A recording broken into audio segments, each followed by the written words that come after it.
오늘날 대부분의 사람들이 부자가 될 수 없는 이유를 아는가? 바로 자신의 돈이 어디로 가는지도 모르고 투자 기회는 놓치고 정보는 늦게 받기 때문이다.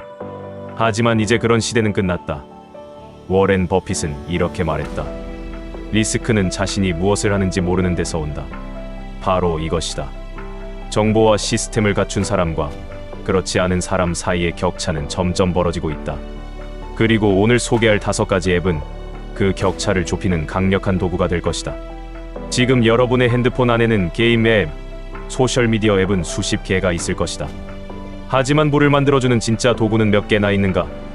오늘 이 5가지 앱을 설치하고 제대로 활용한다면 여러분은 매일 부자가 되는 습관을 기르게 될 것이다. 첫 번째 앱은 여러분이 절대 예상하지 못한 것일 수도 있다. 하지만 이 앱 하나만으로도 연간 수백만 원의 차이를 만들 수 있다는 사실을 곧 깨닫게 될 것이다. 첫 번째 앱 뱅크샐러드. 모든 자산을 한눈에 통합 관리.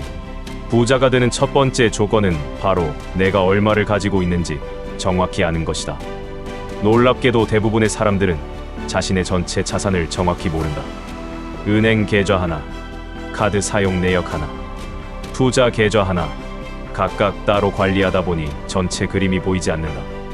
뱅크샐러드는 이 모든 것을 한 곳에서 관리할 수 있게 해준다. 은행 계좌, 카드, 투자 계좌, 보험까지 연동하면 내 전체 자산이 실시간으로 보인다. 더 중요한 것은 지출 패턴 분석이다. 실제로 뱅크샐러드를 사용하기 시작한 한 직장인의 이야기다. 그는 매월 생활비로 200만 원 정도 쓴다고 생각했다. 하지만 앱을 통해 분석해보니 실제로는 280만 원을 쓰고 있었다. 카페 음료, 배달 음식, 온라인 쇼핑 등 작은 지출들이 모여 한 달에 80만 원의 차이를 만들어내고 있었던 것이다. 80만 원이 얼마나 큰 돈인지 계산해보자. 1년이면 960만 원, 10년이면 9,600만 원이다. 만약 이 돈을 연 8%의 수익률로 투자했다면 10년 후에는 1억 3천만 원이 넘는다. 이것이 바로 보이지 않는 돈의 구멍을 막는 것의 힘이다. 뱅크샐러드의 핵심 기능은 이렇다. 자산 연동으로 전체 자산을 한눈에 볼 수 있고 지출 분석으로 돈이 어디로 가는지 파악할 수 있다. 그리고 금융상품 비교 기능으로 더 나은 조건의 예금이나 적금을 찾을 수 있다. 여기서 중요한 것은 단순히 설치만 하는 것이 아니라 제대로 활용하는 것이다. 매주 한 번씩 앱을 열어서 지출 내역을 점검하고 매월 자산 증감을 확인해야 한다.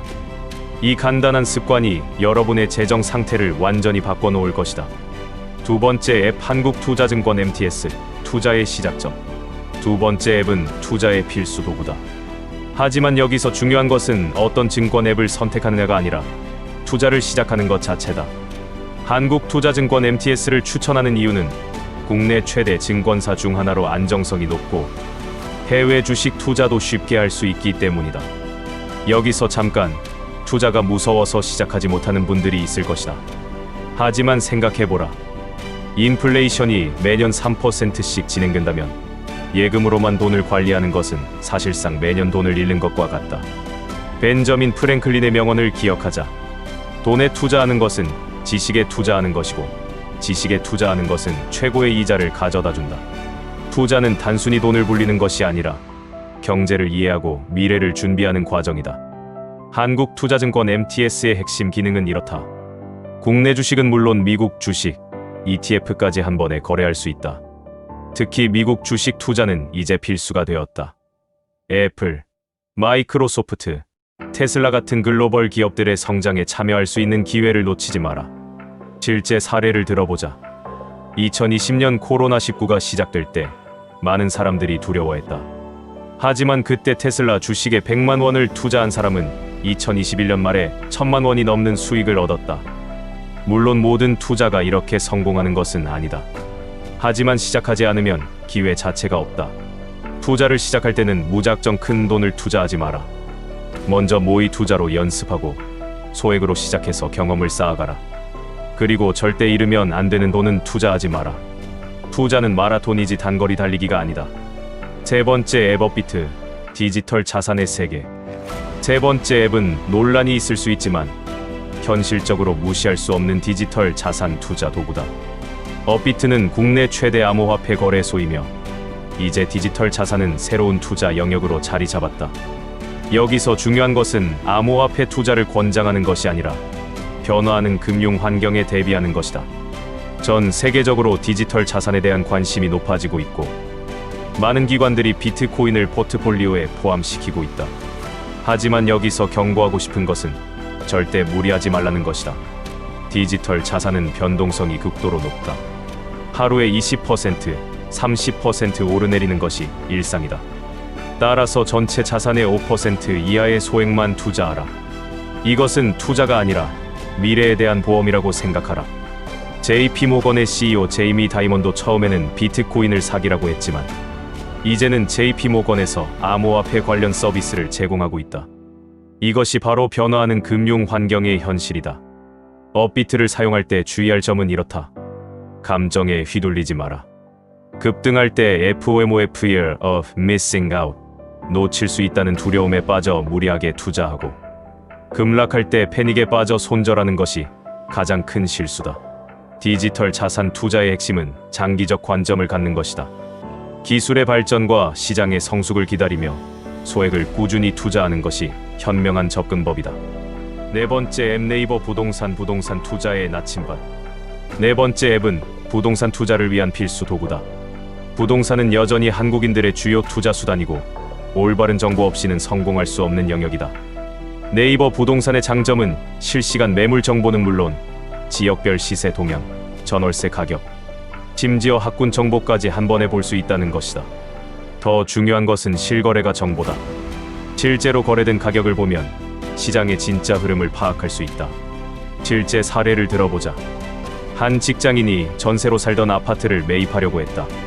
부동산 중개업소에서는 4억 원이라고 했지만 네이버 부동산으로 실거래가를 확인해보니 같은 평형대가 3억 5천만 원에 거래되고 있었다. 이 정보로 협상해서 결국 3억 6천만 원에 매입했다. 4천만 원을 절약한 것이다. 4천만 원이 얼마나 큰 돈인지 생각해보라. 이것은 대부분의 직장인들이 2에 3년 동안 저축해야 모을 수 있는 돈이다. 단지 앱 하나로 정확한 정보를 얻었을 뿐인데 이런 결과를 얻을 수 있었다. 부동산 투자에서 중요한 것은 입지와 타이밍이다. 하지만 그보다 더 중요한 것은 정확한 정보다. 네이버 부동산을 통해 다음을 확인하라. 해당 지역의 실거래가 추이, 전월세 가격 동향, 개발 계획 및 교통 인프라 변화, 그리고 주변 편의 시설 정보. 여기서 하나 더 알려드릴 팁이 있다. 부동산 투자는 반드시 직접 발로 뛰어야 한다. 앱으로 1차 정보를 수집하고 실제로 현장을 가서 확인해야 한다. 주변 환경, 교통 편의성, 소음 정도 등은 직접 가봐야 알 수 있다. 다섯 번째 앱 경제 캘린더, 거시경제 지표의 마지막 앱은 많은 사람들이 놓치는 중요한 도구다. 경제 캘린더 앱은 각종 경제 지표 발표 일정과 결과를 알려준다. 미국 고용 지표, 인플레이션 지표, 중앙은행 금리 결정 등 시장을 움직이는 주요 이벤트들을 미리 알 수 있다. 왜 이것이 중요한가? 2022년 미국 연준의 금리 인상 신호가 나왔을 때 이를 미리 예상하고 준비한 투자자들은 큰 손실을 피할 수 있었다. 반대로 이런 정보를 몰랐던 사람들은 주식과 부동산에서 큰 손실을 봤다. 경제는 모든 투자의 기초다. 금리가 오르면 부동산 가격이 하락하고 인플레이션이 심하면 주식 시장이 불안해진다. 이런 것이 경제 흐름을 이해하고 있어야 올바른 투자 결정을 내릴 수 있다. 실제로 2025년 현재 전 세계 경제는 여러 변화를 겪고 있다. 각국 중앙은행의 통화 정책, 지정학적 리스크, 기술 발전 등이 복합적으로 작용하고 있다. 이런 정보를 놓치면 투자에서 성공하기 어렵다. 경제 캘린더를 활용하는 방법은 이렇다. 매주 월요일 아침에 그 주의 주요 경제 지표 발표 일정을 확인하라. 특히 미국 고용 지표, 소비자 물가 지수, 연준 회의록 등은 글로벌 시장에 큰 영향을 미친다. 그리고 여기서 중요한 것은 지표 자체보다 시장의 기대치와 실제 결과의 차이다. 시장이 나쁜 결과를 예상했는데 생각보다 좋은 결과가 나오면 주식 시장이 상승하고 반대의 경우는 하락한다. 이런 패턴을 이해하면 투자 타이밍을 잡는 데 도움이 된다. 이 5가지 앱을 활용하는 통합 전략. 이제 5가지 앱을 모두 소개했다. 하지만 중요한 것은 각각을 따로 사용하는 것이 아니라 통합적으로 활용하는 것이다. 먼저 뱅크샐러드로 현재 자산 상태를 파악하고 목표를 설정하라. 그 다음 한국투자증권 MTS로 투자 계획을 세우고 업비트로 디지털 자산에 소액 투자하라. 네이버 부동산으로 부동산 시장을 모니터링하고 경제 캘린더로 거시경제 흐름을 파악하라. 이 모든 것을 매일 할 필요는 없다. 주 단위로 루틴을 만들어보자. 월요일에는 경제 캘린더로 그 주의 주요 이벤트를 확인하고 수요일에는 투자 포트폴리오를 점검하며 금요일에는 뱅크샐러드로 주간 지출을 분석하라. 여기서 놓치면 안 되는 중요한 포인트가 있다. 바로 학습과 개선이다. 단순히 앱을 사용하는 것이 아니라 그 과정에서 배우고 개선해야 한다. 왜 이번 주 지출이 늘었는지, 어떤 투자가 성공했고 실패했는지 분석하라. 로버트 키요사키는 부자 아빠 가난한 아빠에서 이렇게 말했다. 부자는 자산을 사고 가난한 사람은 부채를 자산으로 착각한다. 이 5가지 앱은 여러분이 진짜 자산을 구별하고 만들어가는데 도움이 될 것이다. 성공 사례와 실패 사례. 실제로 이런 시스템을 구축한 사람들의 이야기를 들어보자. 서울에 사는 30대 직장인 김 씨는 2년 전부터 이 5가지 앱을 활용하기 시작했다. 뱅크샐러드로 가게 관리를 하면서 월 80만 원의 불필요한 지출을 줄였고 그 돈으로 미국 ETF에 투자했다. 2년 동안 꾸준히 투자한 결과 현재 2천만 원의 투자 자산을 만들었다. 더 중요한 것은 돈의 흐름을 이해하게 되었다는 것이다. 경제 지표를 보면서 언제 투자를 늘리고 줄여야 하는지 감각을 기르게 되었고 부동산 정보를 통해 전세에서 매매로 전환하는 타이밍을 잡을 수 있었다. 반대로 실패 사례도 있다. 40대 직장인 박 씨는 이런 앱들을 설치했지만 제대로 활용하지 못했다. 단순히 투자 앱만 사용해서 무작정 주식에 투자했다가 큰 손실을 봤다. 가계 관리 없이 투자만 하다 보니 생활비까지 투자에 사용하게 되었고 결국 손실이 나자 모든 투자를 포기했다. 이 두 사례의 차이는 무엇일까? 바로 시스템적 접근이다. 성공한 사람은 5가지 앱을 통합적으로 활용해서 전체적인 재정 관리 시스템을 만들었다. 실패한 사람은 단편적으로 접근했다. 부자가 되는 진짜 비밀. 지금까지 5가지 앱을 소개했지만 사실 진짜 비밀은 앱 자체가 아니다. 진짜 비밀은 바로 시스템이다. 부자들은 돈을 관리하는 시스템을 가지고 있다. 언제 얼마를 어디에 투자할지, 어떤 정보를 어떻게 수집할지, 언제 매매할지 등등. 이 모든 것이 체계적으로 정리되어 있다. 일반인들은 즉흥적으로 투자한다. 주식이 오르면 사고, 떨어지면 판다. 부동산이 인기라고 하면 부동산에 몰리고, 암호화폐가 오른다고 하면 거기에 몰린다. 이런 식으로는 절대 부자가 될 수 없다. 워렌 버핏의 또 다른 명언이 있다. 시장이 탐욕스러울 때 두려워하고, 시장이 두려워할 때 탐욕스러워하라. 이 말의 진짜 의미는 감정이 아니라 시스템으로 투자하라는 것이다. 이 5가지 앱은 그 시스템을 만드는 도구다.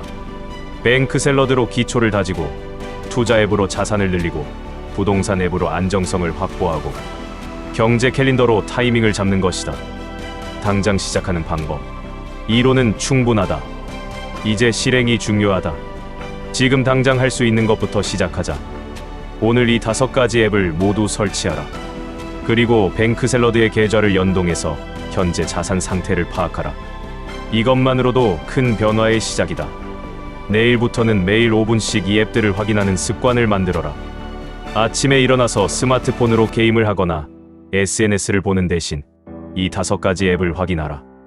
내 자산은 어떻게 변했는지, 오늘 중요한 경제 지표는 무엇인지 확인하라. 일주일 후에는 첫 번째 투자를 시작하라. 큰 돈이 아니어도 된다. 10만 원, 20만 원부터 시작해서 경험을 쌓아가라. 중요한 것은 시작하는 것이다. 한 달 후에는 지출 패턴을 분석하고 개선점을 찾아라. 어디서 돈을 절약할 수 있는지, 어떤 투자가 잘 되고 있는지 점검하라. 6개월 후에는 부동산 시장을 본격적으로 공부하기 시작하라. 지금 당장 살 수 없어도 시장을 이해하고 기회를 준비하라. 1년 후에는 완전히 다른 사람이 되어 있을 것이다. 돈의 흐름을 이해하고 투자 감각을 기르고 체계적으로 자산을 관리하는 사람이 될 것이다. 마지막 메시지. 벤저민 프랭클린의 또 다른 명언이 있다. 실패를 준비하는 것은 실패를 계획하는 것이다. 반대로 말하면 성공을 준비하는 것은 성공을 계획하는 것이다. 오늘 소개한 5가지 앱은 성공을 준비하는 도구다. 하지만 도구 자체가 성공을 보장하지는 않는다. 중요한 것은 이 도구들을 어떻게 활용하느냐다. 부자가 되는 것은 하루아침에 이루어지지 않는다. 하지만 부자가 되는 습관은 하루아침에 시작할 수 있다. 오늘 이 5가지 앱을 설치하고 사용하기 시작하는 것, 그것이 바로 부자가 되는 첫걸음이다. 여러분이 5년 후, 10년 후 어떤 모습일지는 오늘 무엇을 선택하느냐에 달려있다. 계속 같은 일상을 반복할 것인가? 아니면 오늘부터 변화를 시작할 것인가? 선택은 여러분의 것이다. 하지만 기회는 기다려주지 않는다. 지금 당장 시작하라. 부자가 되는 여정은 오늘부터 시작된다. 마지막으로 이 말을 기억하자. 가장 좋은 투자는 20년 전에 시작하는 것이고, 두 번째로 좋은 투자는 바로 지금 시작하는 것이다. 여러분의 부자 되는 여정을 응원한다.